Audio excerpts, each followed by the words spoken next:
Et des attentats du 13 novembre 2015, on le suit sur Radio J comme tous les matins avec vous, Michel Zerbi. Bonjour. Bonjour Ilana. Et oui, je le rappelle, vous êtes notre chroniqueur judiciaire, Michel. Alors vendredi, vous nous évoquiez l'audience du cadre de Daesh au silence effrayant. La cour antiterroriste spécialement composée a également procédé à l'interrogatoire de l'accusé Adel Haddadi, mandaté par Oussama Attar, commanditaire des attaques. Il devait commettre un attentat suicide en Europe, lui. Mais il a été arrêté avant, heureusement, obéissant et redoutant des représailles de Daesh. Il n'avait pas pu refuser cette mission, une sorte de kamikaze malgré lui. Oui, on peut dire ça si on écoute ses déclarations. L'individu, donc, lui parle, contrairement à Krayem, il s'exprime tantôt en français, tantôt en arabe. Cheveux ras, lunettes, chemise blanche, Adel Haddadi a 34 ans. Il a quitté son pays le 15 février 2015, direction la Syrie, la Turquie d'abord et la Syrie, avant de revenir vers l'Europe avec d'autres à l'automne 2015. 2 jours après avoir franchi la frontière turco-syrienne, l'Algérien a été arrêté en Grèce le 3 octobre 2015 avec 3 autres hommes, le Pakistanais qui est sur le banc des accusés et 2 Irakiens, justement ces 2 Irakiens qui allaient se faire exploser sur le Stade de France. Alors Haddadi a détaillé avoir quitté son pays, a expliqué avoir quitté son pays début 2015 parce qu'il se posait, dit-il, beaucoup de questions. Mes projets, ma vie, c'était tout le temps la même chose, je n'avais aucun moyen d'avancer, il n'y a rien qui marchait, dit-il, mon quartier, mes problèmes. Il cite aussi l'humanitaire comme motivation. Il était à ce moment-là en Algérie. Et sur les 7 mois passés sur zone, c'est-à-dire en Syrie, chez Daesh, Adel Haddadi jure n'avoir fait qu'une semaine d'entraînement militaire et religieux. Le reste du temps, il affirme avoir été cuisinier dans les 2 maisons où il a été hébergé.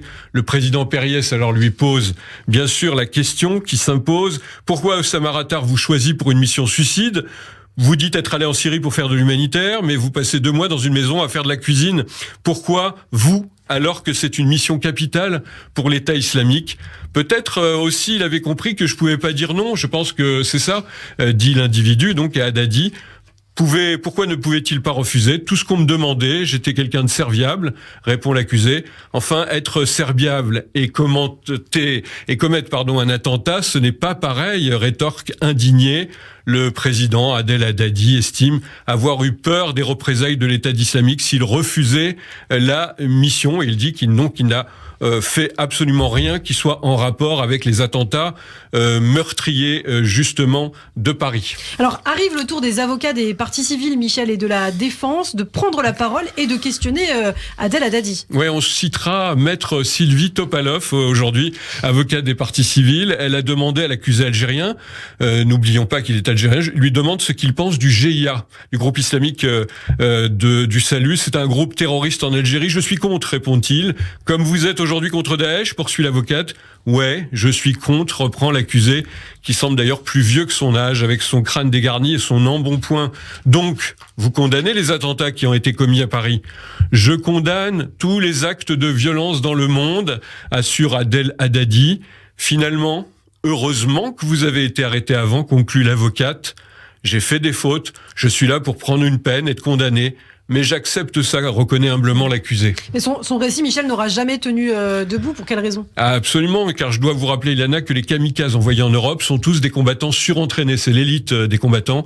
Les 2 du Stade de France, qui faisaient partie des 3 personnes désignées, en même temps qu'Haddadi, exécutent des prisonniers face à la caméra dans la vidéo des revendications du 13 novembre, et tous ces terroristes de Paris avaient déjà tué en Syrie. Haddadi et son binôme, donc je le rappelle, un Pakistanais qui va être lui aussi jugé, qui est assis dans le banc des accusés, n'accompliront pas leur mission. Ils ont été arrêtés, heureusement, en Grèce, avec de faux passeports. Ils seront libérés avant de pouvoir commettre les attentats du 13 novembre. En l'occurrence, à la fin de son audience, Léa Dordi, c'est l'avocate, son avocate, va demander s'il assume une responsabilité. Il dit oui de la tête. J'ai suivi des gens qui ont fait des crimes en France, qui ont tué des innocents.